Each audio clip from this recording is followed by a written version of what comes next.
Discipline and consistency separate the good from the great. Welcome to the Millionaire Woman Show, where we'll be discussing leadership, business, human potential, inspiring you to live rich from the inside out. Unlock your creativity, stretch out of your comfort zone, break through your barriers, take inspired action, and achieve epic results. Now here's your host, three-time best-selling author, speaker, and certified executive coach, Debra Kasowski. Hello everyone, and welcome to another Millionaire Woman Show. We're grateful that you're here. Have you ever had one of those days that just went completely off track? Or you get up in the morning and you just want to roll over after hitting the snooze bell? Well, I'm here to help you reset your mindset. Sometimes it's a matter of life events throwing you off track. And the struggle that goes on in our mind is often more internal than it is the external circumstance around us. What we believe to be true. Because when things are in flow, things seem to be going easy, going smoothly. But when we face resistance or rapid change, it can cause exhaustion. It could cause a shift in mindset. It could have you lose hope into what direction you think you're going to be going. And often, again, that struggle is internal. It could be from previous beliefs you've been hanging on to that are not serving you, that just seem to come up for you to deal with at this time. So I'm going to give you some ways to reset your mindset, to get yourself back on track, refocused, so that you can achieve those goals and dreams that you have set out for yourself. And sometimes when all of this feels like somewhat of a chaos and you feel like you're in the middle of a storm, sometimes instead of doing, there's times you need to be. And that's being with yourself to really process what's going on for you. So one of the things that I encourage everyone when you feel off track, the biggest and most important thing to do is getting back to your basics. Making sure you're eating properly, making sure you're getting at least 6 to 8 hours of sleep, that you're adequately hydrated, you're getting some regular exercise on a regular basis, getting out into nature, getting some of that vitamin D, and you are having regular interaction with human beings. You know, with being isolated during different times or being on Zoom or doing a lot of solo type work, you need to have that interconnectedness. So getting back to the basics. Also, during that time, you might want to start limiting yourself on some of the social media channels. You know, paying attention to what is influencing your mind. Now, if you're caught up in CNN and having news feeds constantly feeding you negative news, I want you to be really cognizant of that. You need to be aware of what you're allowing into your mind. Is it something that's uplifting or is something that's doom and gloom? So you want to be able to filter what you're allowing into your mind and really process what it is that you want to accomplish. So the next thing I want to talk about is really thinking about how you're utilizing your time. When we talk about getting back to the basics and limiting that social media, what I find is people are on the bus, they're on a train, they're in the doctor's office, or they're in the car and as a passenger, and they are scrolling through social media. They are streaming a video. Whereas there can be times when you can read a book. What a concept, right? But reading is a form of education, motivation, inspiration. It can also be a form of escape if you're reading fiction. Now, if I challenged you to read 10 to 20 pages a day. Now, you might say, you know, I have trouble getting in 5. Well, do 5 in the morning and do 5 in the evening. Now, on average, if you read 10 to 20 pages a day, you would be reading 2 to 3 books, maybe even 4 books a month. You would be doing almost 48 books a year. Now, here's the catch with that. You know, some people just read to consume. Now, I want to challenge you.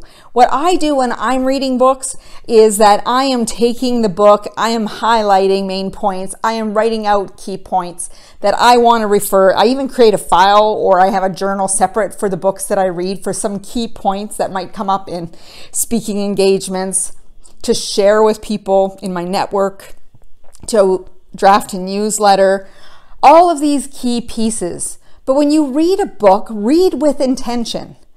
I like to tell people, make a list of all the books that you think you would like to read. Even go by, 3 months at a time or 6 months at a time.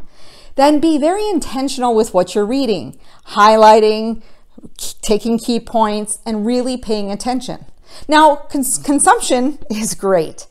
However, most of the time, if we're reading a nonfiction book, we should be looking at the nugget, taking one nugget from every book, and have a plan of execution or implementation that we are going to ensure that that one nugget is something that I'm going to integrate into my practice. It becomes who I am. And think about all the knowledge. So if you have 24 to 48 extra books in a year, those little increments of knowledge are going to change the way you show up. Some things could be a tipping scale of information that you share with someone else and teaching what you know. So you never know what that one nugget will translate to. But reading with intention, really being there to have that one nugget of information, maybe even two, and put it into a plan of action. The other thing is allow yourself every so often to read a fiction book. Now, I hold back on that personally twice a year. I leave it for summer and winter vacation. Because what happens to me is I dive right into the fiction book. I get totally an escape. And that book has to be finished within 24 to 48 hours. That's how engrossed I get in reading fiction books. So I need to be very careful because I know my mannerism when it comes to reading those books. Now, the other concepts of when you're resetting your mindset, you can be just doing some deep breathing. There's the Wim Hof method. There's box breathing, where you're doing the deep breath in, you're holding it for a count of 4, slowly blowing it out on a count of 4, and repeating. By doing this, you're interrupting the cycle of worry, imagination taking off. So you really want to be thinking about just focusing on your breath, being mindful of just the breathing, the sounds around you, thinking of all your senses, and just really being into that calming place. The other thing I love to recommend when it comes to resetting your mindset is journaling. Now, journaling is fabulous for allowing yourself to brain dump, putting everything out on the table, taking that negativity, the worry, the fears that you have, and putting it all in a journal. And I was listening to a podcast between Mark Divine and Dove Barron, and Dove Barron is a leadership guru, said it best. Journaling is like vomit and diamonds. You just kind of regurgitate everything that's on your mind, and then you kind of put it in a safe place. You put it aside so that you can move forward with your day. You're no longer carrying it with you. And that's the thing I love about journaling. We don't have negativity all the time, but when we have an opportunity to take that out of our mindset so we don't have it filtering and circulating in our heads, we can focus on doing the great work and focus on the positivity and focus on really the priorities that we need to focus on versus having that creeping in of doubts and worries and all of those other things. So journaling, I highly recommend. If you get a chance, you can do it in the morning. Some people refer to them as morning pages, or at night, or a time that you can just put yourself aside to just do some reflection on how life is going for you.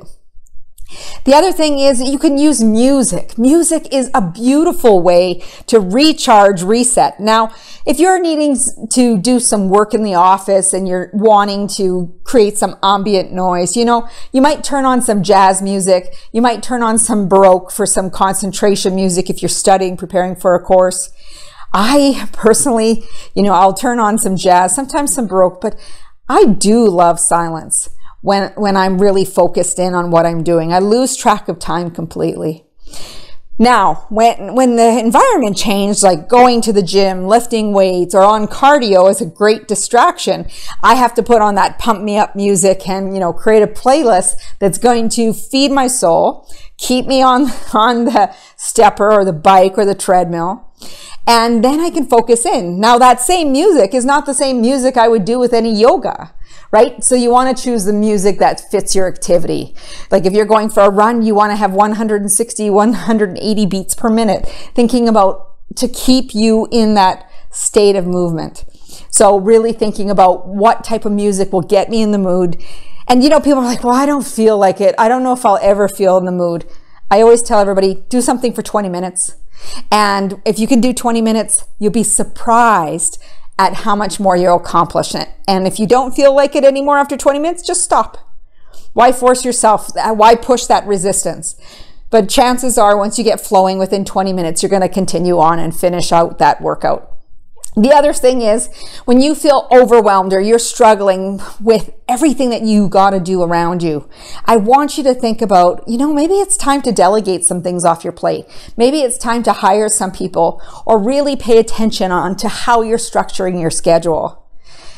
In order to reset your mindset, it's all about this internal job inside here. So think about, are you taking care of the basics? What's influencing your mind? What books are you reading? And are you reading with intention? Are you reading for escape? Are you using music or journaling to really clear your mind? And the other thing you can do to reset your mindset is take a day on a vacation if you can, or just walking out in nature to just really be. And without any demands on you. See, people love going to a hotel because there's no cooking or cleaning or things that need to be done. And it's a chance to relax. Now, if you can create that space at your home or going for a walk in nature that just feels like you've done something different to unplug for the day or decommission, then do that. That reset of mindset, it can be an hour in your day. It can be 2 hours in your day. It could be half a day. It could be a full day. But whatever you decide to do, know that you're doing this to reset, recharge, and really show up for everyone that you are here to serve. So I want to thank you for listening to the Millionaire Woman Show. Please go over to my website at www.debrakasowski.com where you're going to get your 3-part video course on making habits stick, so you can build focus and consistency into your business, your life, your organization, so you can make things happen. Now, if you're interested in coaching, please send me a message. We'll set up a complimentary discovery call where I can talk with you about whether we're the right fit for coaching and help you explore how you can accelerate some of the goals and dreams that you are working on. As Mahatma Gandhi said, be the change you wish to see in the world. And before you go, make sure you hit the bell, subscribe so you don't miss a single video. And please share with your friends. Go out and have a great day.